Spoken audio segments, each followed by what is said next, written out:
Your buyer journey is one of the most important things that you can understand about your customer.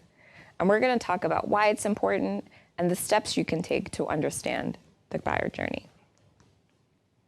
So first, let's define what the buyer journey is.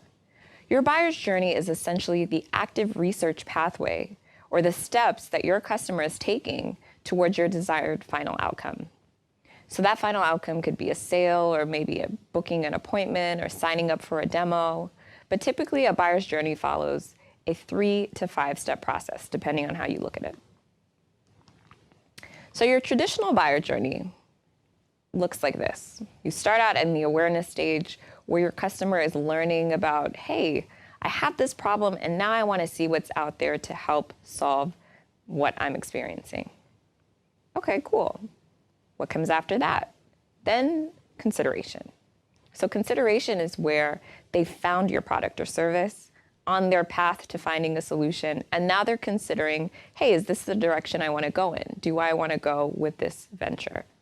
And then lastly, there's the decision stage. And so this is where maybe you're making a purchase or you're seeing a closing of the deal.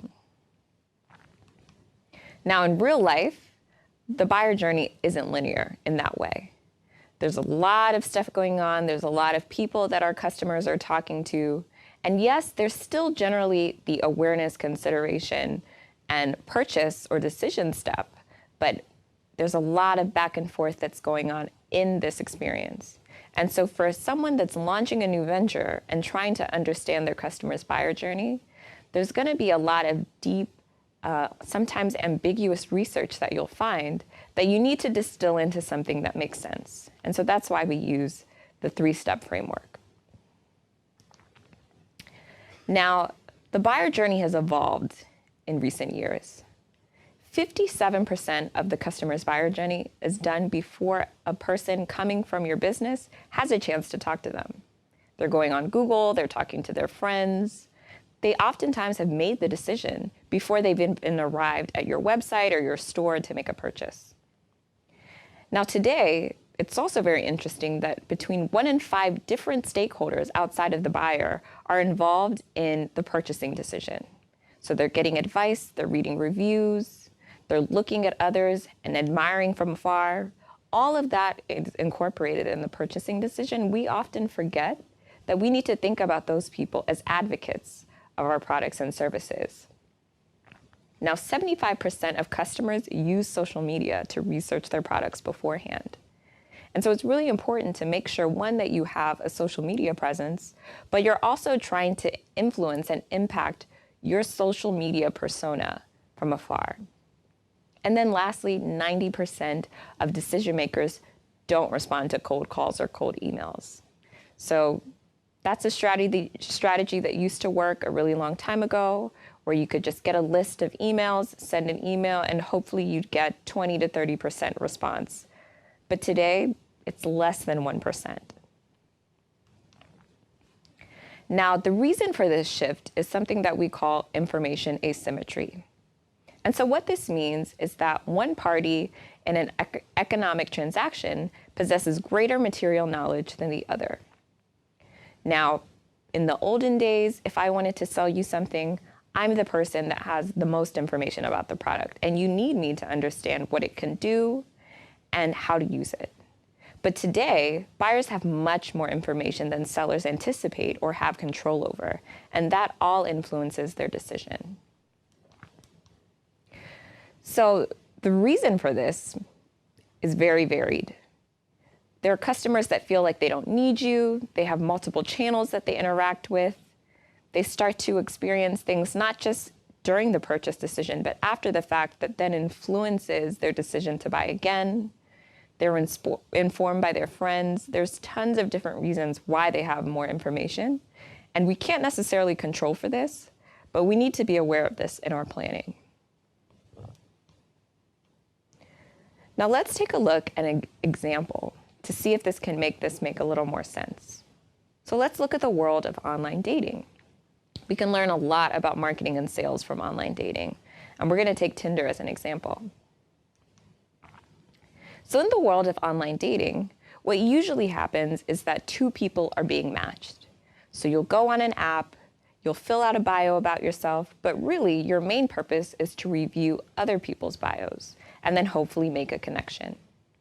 Now, in that process, the people that are successful are the people that are writing thoughtful, original messages that really speak to the person that they're talking to. They're not narcissistic or sexist or insensitive or being weird. They're just being genuine. Now, they're being persistent, but they're not being creepy. And they try different things out to hopefully get a good response. On the flip side of that, you have people that don't really understand that these are the things that work and instead talk to people as if they don't know who they're talking to, or they're very weird and off-putting. They don't really try. And so what you get is a world of apathy where people don't really engage or believe the people that they're talking to. And this is such a great analogy for the world of marketing. The people that are successful are the people that are meaningfully trying to connect. And that's our goal here. Now, there are some very important moments in the buyer journey that we want to think about. And these moments are, if you think about it kind of at a higher level, they're at the philosophical level about the customer's journey. Sometimes they're having moments that they want to know something, they want to be informed. Sometimes they have moments where they want to go somewhere. Or maybe they have moments around they want to do something or they want to buy something. Regardless of these stages, we want to be able to meet them at that point and be able to influence them to come in the direction of our storefront and make that purchase here. So let's talk a little bit more about the awareness stage specifically. So this is the first step in the buyer's journey. They're beginning to feel the effects of the problem that they have, and they're starting to search for potential solutions. Now, many buyers at this stage are more than likely unaware of your company or what you do or what you're trying to sell. Now, once the problem comes to light is when they start to actually do the digging to try and identify who can actually help them solve their problem.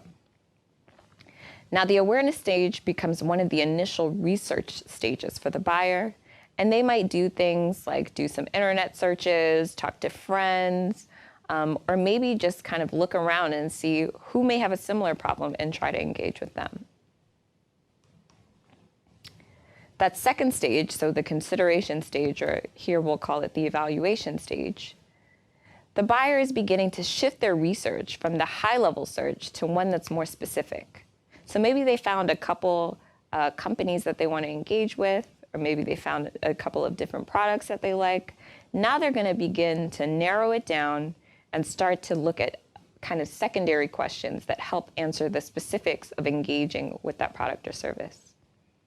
It's during this time that 70% of buyers return to Google at least 2 or 3 times to kind of deepen their research and build a better understanding of what it is that they're trying to find. And then lastly, there's the purchase stage. Now, this is where the customer is actually making a decision. So all of that research that they've done has led them to the point where they're ready to actually make a buy. Now, while you may find yourself at the top of the candidates list, that purchase or reservation or appointment isn't necessarily yours. You want to make sure that that whole entire purchase process, because it is a process, is seamless, so they don't fall out of the process at any one point. Now, this is the stage where it's going to become super important that your interactions with your company and your proof of leadership in the industry and all of the things that help the customer make a decision are really coming through. Now, there's 2 bonus stages. The first is the delivery stage. So once you've made the purchase, now customers have to receive their purchase. And this goes into helping customers feel happy every time that they've engaged with you. Now, the final decision cycles that end at this stage usually help kind of remind the customer and retain the customer the next time they want to make a purchase that, hey, remember that time that I bought something? The delivery process was so amazing, I need to go back. And so that's why this is an important stage to think about. And then there's the post-purchase or after-sales stage. And so what's happening here is that your relationship with the customer is evolving. So first, you had a relationship where you were trying to convince them to buy a certain product or service. They bought it, everything's great. Now, your relationship evolves into one where you're providing a maintenance service, you're giving them tips or help if something goes wrong. And again, all of that goes into influencing their thoughts about your product, your overall experience, so that when it comes time to making another purchase, you're top of mind.